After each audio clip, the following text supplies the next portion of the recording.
Welcome to the CTech Podcast, your go-to source for everything environmental engineering.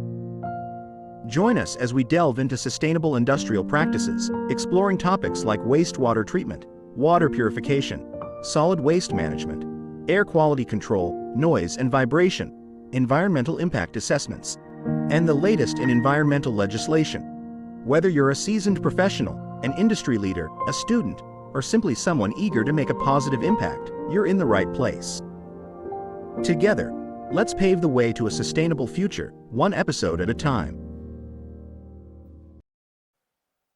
So, welcome you all back to another episode of our video series where we discuss about the environmental engineering. So, today we are going to discuss why the wastewater treatment plants struggle after its commissioning.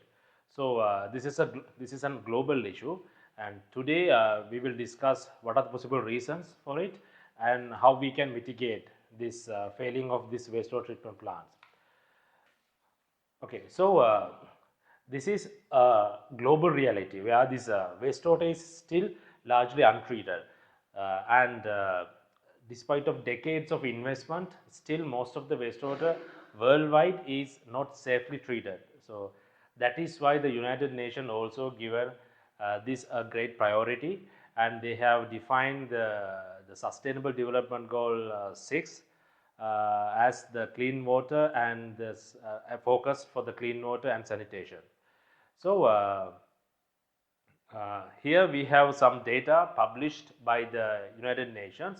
So here you can see that so total wastewater generated is on the top lines, and the treated wastewater is on the bottom this line. So we can see almost half of the wastewater is being not yet properly treated in worldwide, and you can see the trend is going downwards as the years progress. So this is this is because of the reporting issues, or the countries are not properly reporting their wastewater discharges.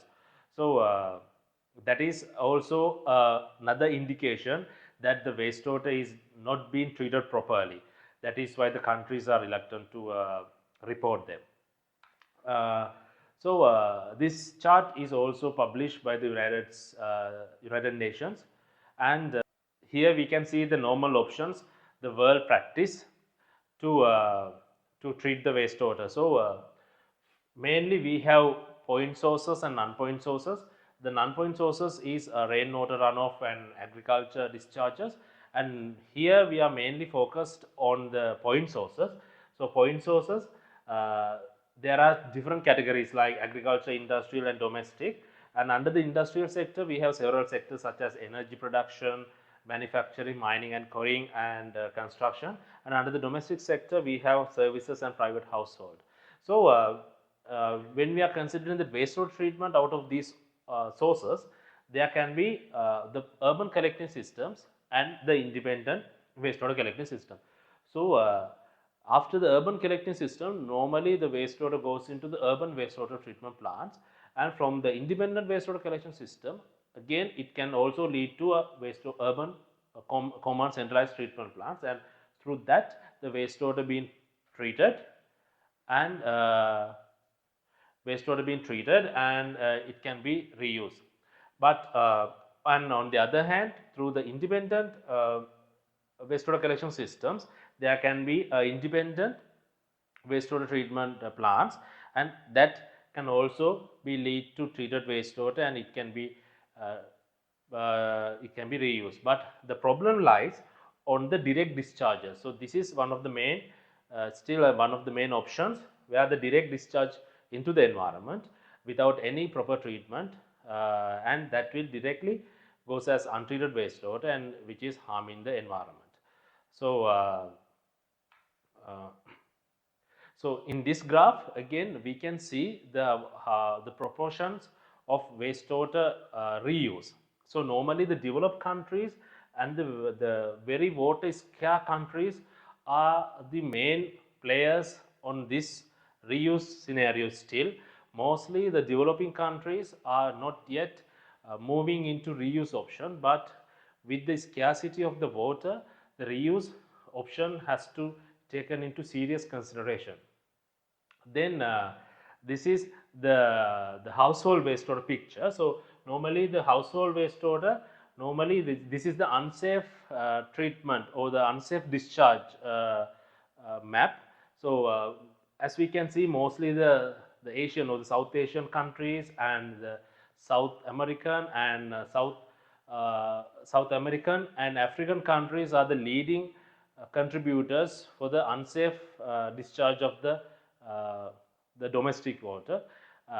Then in here, these are the countries which do not have proper documentation or reporting of these wastewater discharges. So again, the South American countries and Sri Lanka also is also in this category where we do not have provide enough data to international agencies to contribute calculate our contribution, and so still there are Asian and African countries mostly in these categories as well.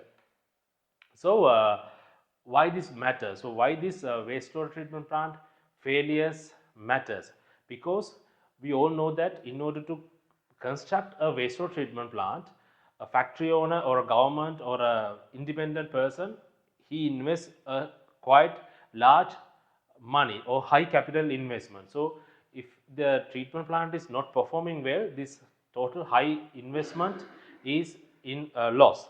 And and also this will lead, or the failure will lead to poor long term performances, and it will eventually result environmental and financial losses, which will tarnish the image of an industry or a country or a government or an institute or anybody, and it will lead to further financial losses as well.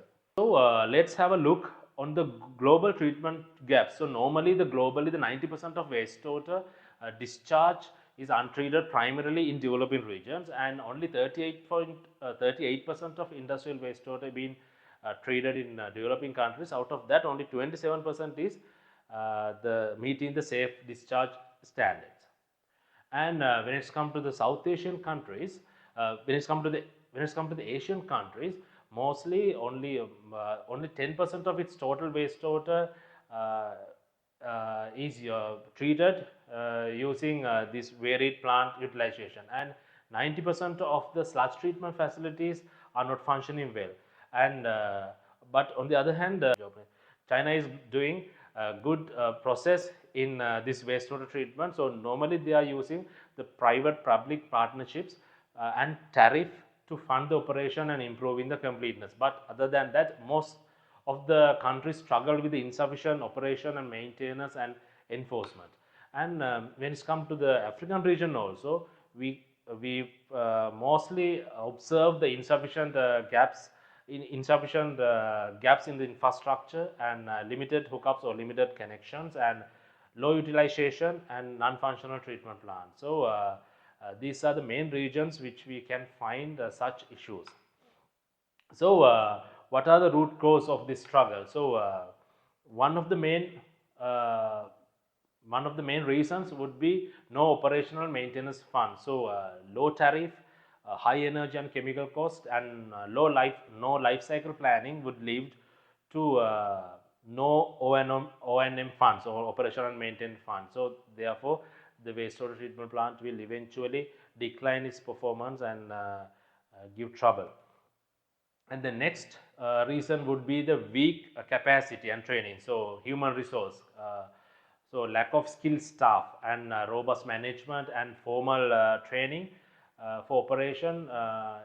Lack of these operation training would lead to the unstable operation or unstable performance of the treatment plants. And the next one would be the inappropriate technology. So complex, high-end, high-tech solutions may be not very much suitable for local context on each of these regions. So we have to, as design engineers, we have to make sure that this whatever the solutions which we are proposing is suitable for the local context, and the local people or the local operators and the people at the field can operate it in sustainable manner. Then the next one of the next reasons would be industrial effluent challenges. So complex and high pollutant loads from the industries strain these conventional treatment processes and leads to fail those conventional treatment processes. Then the issues in the maintenance and supply chain. So unreliable electricity, chemicals and spare parts will lead to frequent breakdowns and lead to uh, poor performances. So because of these reasons, these failures, this will lead to certification loss for the treatment plant or the factory, and it will lead to fines and lawsuits.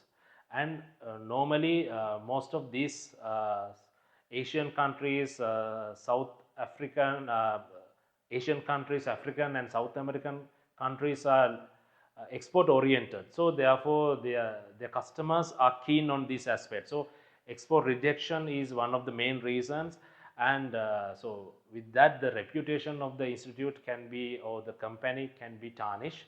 So there's a huge impact to the business because of this wastewater treatment plant failures. So what are the strategies or sustainable options which we can try to mitigate these problems? So one of that would be sustainable financing. So this will lead to secure operation and maintenance funding, and if it's a centralized treatment plant, we can align our tariff budgets to cover this running cost and consider so and we for the government, they can consider for public and private partnerships which will lead to enough funding to operate these treatment plants in an efficient manner. And the next one would be performance based contract. So that is mainly for the private companies, which they can have a performance based contract to sustainably operate their treatment plants. Then the next one would be the building of the human capacity. So implementing the training programs and retention of the retention strategies for the skilled laborers and managers would be another approach which will mitigate the loss of human capacity, and it will retain the human capacity, and it will lead to a prolonged sustainable operation and maintenance of the treatment plants. And the next one would be appropriate technology. So we have to select a robust and low complexity technology suitable for the local context. So other than importing a big machine from a foreign country and implement into the local context, we have to make sure to provide a total solution to the problem, and that total solution should be able to manage by the local staff and do the maintenance in a hassle free manner, so that the total system is operating in a proper way. And then if we are then the next point is enforcement of the pre-treatment. So normally for the centralized treatment plants, let's say for the industrial zone, normally they have centralized treatment plants, and factories has to do the pre-treatment. For the municipal supply also, for certain institutes and factories, they have to do a pre-treatment. So those pre-treatment has to be strictly monitored and enforce the regulation related to these industries, so that it will lead to reduce the shock loading to the centralized treatment plants. Then the next one would be the preventive maintenance. So establish a routine checks and spare parts replacement, and one of the main new aspect would be real-time monitoring. So all these approaches will lead to prevent the failures. So wastewater treatment plants fail due to neglect, not due to engineering most of the time. So if we invest into ongoing operation, so it is more cheaper than facing fines and environment damage and loss of customer trust in long run. So in order to do a sustainable operation of your treatment plants, I hope these points which we discussed today will be helpful. So with that, I would like to conclude today's video, and hope you have got some insight to your industry from that this content. So please do subscribe, and if you have any suggestions or comment, please comment in the comment section. Thank you very much.